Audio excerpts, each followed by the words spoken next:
കുമ്മാട്ടിയുടെ നടത്തിപ്പുമായിട്ട് ബന്ധപ്പെട്ട് പറയുകയാണെങ്കിൽ ഈ കുമ്മാട്ടിയായിട്ട് ബന്ധപ്പെട്ട് നമ്മൾ പറയുകയാണെങ്കിൽ വടവന്നൂർ അന്ന് നിവസിച്ചിരുന്ന എല്ലാ സമുദായങ്ങൾക്കും ഇതിൽ അവരവരുടേതായിട്ടുള്ള പങ്കുണ്ടായിരുന്നു.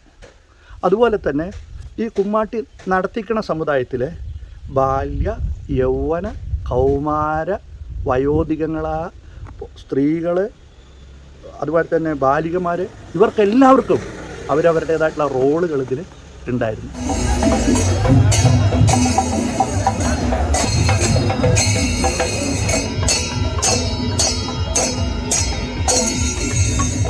ഒരു ഉദാഹരണം പറയുകയാണെങ്കിൽ ഈ കുമ്മാട്ടി തുടങ്ങണത് ദേശത്തിലെ കാരണവർ വിളിച്ചു പറയണം.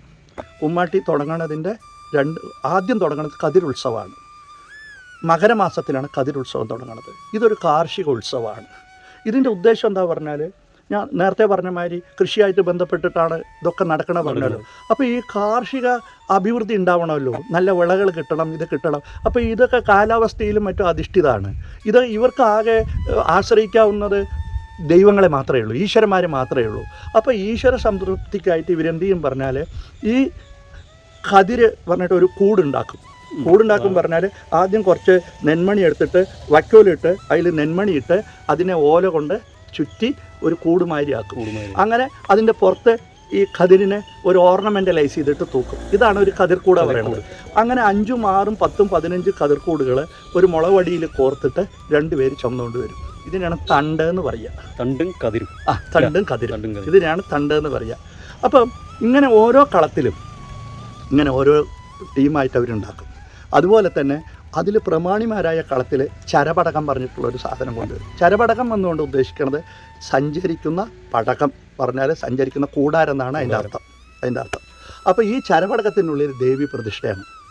അപ്പോൾ ഈ ദേവിയെ എഴുന്നള്ളിച്ചുകൊണ്ട് വരികയാണ് ഈ കതിർക്കൂടിൻ്റെ ഇതോടുകൂടി. കതിർക്കൂടാണ് ഇതിന് മുന്നിൽ വരിക.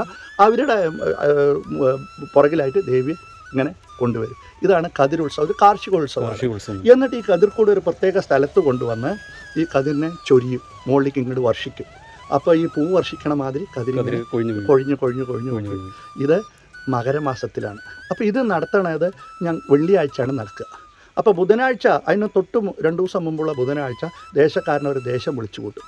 ദേശം വിളിച്ചു കൂട്ടിയിട്ട് ഇതിൽ തന്നെ ഒരു പ്രത്യേക കുടുംബമുണ്ട്, കുളങ്ങര വീട്ടുകാർ. അതിലെ ആളെ കൊണ്ട് പറയും നമ്മുടെ ഉത്സവം മറ്റന്നാൾ വരികയാണ്. അപ്പോൾ വടക്കേപ്പര മൂപ്പൻ പറയും, അടുത്ത സമുദായക്കാർ, ആ മൂപ്പനോട് ഈ വിവരം അറിയിക്കണം പറയും. അപ്പോൾ ഇദ്ദേഹം വടക്കേപ്പര മൂപ്പനോട് ഈ വിവരം പറയും.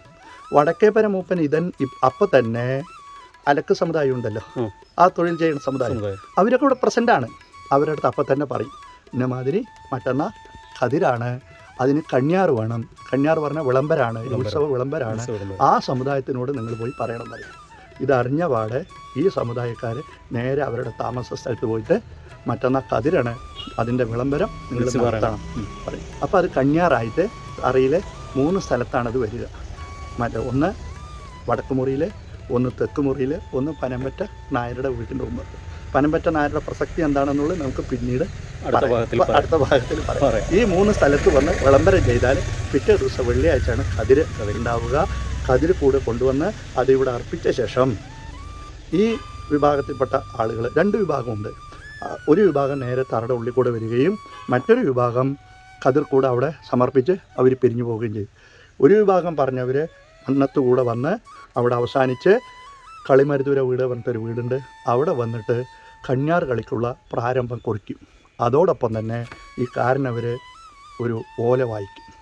ഓല വായിക്കുക പറഞ്ഞാൽ അത് കുമ്മാട്ടി ഏറ്റെടുത്ത ആളെ സംഭാവന പിരിക്കാനുള്ള അവകാശം സ്ഥാപിച്ചു കൊടുക്കലാണ്. ഈ കുമ്മാട്ടി ഏറ്റെടുത്ത ആളുടെ പേര് കിഴിക്കാരൻ എന്നുള്ളതാണ്. അപ്പോൾ അതുകൂടി നമുക്ക് ഈ വീഡിയോയിൽ പറയണം. ഈ വർഷത്തെ കിഴിക്കാരൻ എന്നെയാണ് ചുമതലപ്പെടുത്തിയിരിക്കുന്നത്. അതുകൊണ്ടാണ് നമ്മൾ വീഡിയോ ചെയ്യാൻ അത്ര താമസിച്ചു പോയത്, ആ തിരക്കിനിടയിൽ കൂടി. അപ്പോൾ ഈ കിഴിക്കാരനെ തിരഞ്ഞെടുക്കുന്നത് വൃശ്ചിക മാസത്തിലെ ഉത്സവം ഉണ്ടല്ലോ, മണ്ഡലോട് ഉത്സവം കഴിഞ്ഞ് ഈ ഭഗവതിയുടെ ഉമ്മർത്ത് ഉത്സവം കഴിഞ്ഞ് അടുത്ത ഞായറാഴ്ച ദേശം വിളിച്ചു കൂട്ടിയിട്ട് എല്ലാവരും കൂടെ ചേർന്ന് ഇപ്രാവശ്യം ഇന്ന ആൾ നടത്താൻ വേണ്ടി ഒരാളെ ചുമതലപ്പെടുത്തും.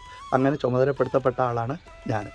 അങ്ങനെ കിഴിക്കാരൻ ഓല വായിച്ച് ഓരോ വീട്ടുകാർക്കും വരി നിശ്ചയിച്ച് അതിനുശേഷം മാത്രമേ കിഴിക്കാരന് ഈ നമ്മുടെ ദേശവാസികളിൽ നിന്ന് സാമ്പത്തിക സ്വരൂപീകരണം നടത്താൻ പറ്റുള്ളൂ. അതിനു മുമ്പുള്ള എല്ലാ ചെലവുകളും എല്ലാം കിഴിക്കാർ സ്വമേധയ വഹിച്ച് നടത്തേണ്ടതാണെന്നാണ് ആയിരിക്കുക. ഇത് കതിര് കഴിഞ്ഞിട്ട് രാത്രി ബാലികമാരുടെ താലം ഉണ്ടാവും.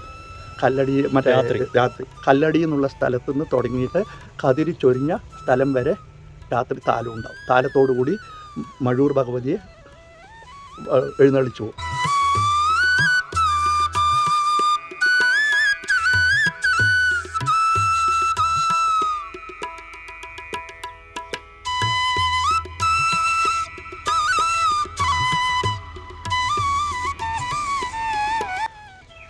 കൊടുങ്ങല്ലൂർ ഭഗവതിയുടെ തട്ട കൊത്തുമ്പോൾ കൊടുങ്ങല്ലൂർ ഭഗവതി മഴൂർ ഭഗവതിയെ സ്വീകരിച്ചുകൊണ്ട് പോകും. അത് മന്നമ്പുള്ളിയുടെ അടുത്തുള്ള സ്ഥലമാണ്, വൈദ്യശാലടി മന്നമ്പുള്ളി ഇടയ്ക്കുള്ള സ്ഥലമാണ് കൊടുങ്ങല്ലൂർ നമ്മുടെ തട്ടകം.